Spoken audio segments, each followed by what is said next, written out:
Ecco, da qua ci ricongiungiamo sulla strada Bassacutena-Capannaccia.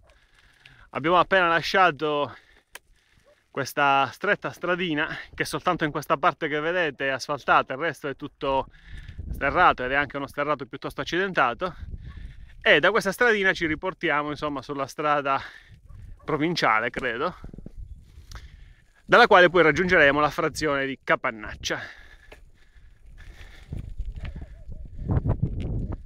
Eccoci qua.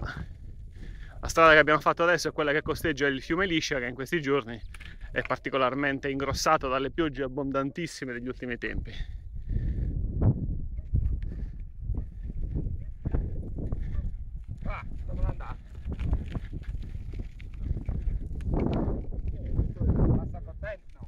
Chi?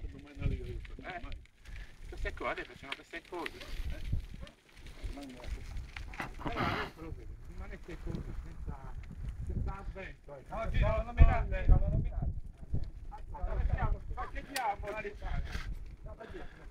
Salutate il popolo di YouTube! Un grido si deve levare all'unisono! Tutti assieme! Bravi!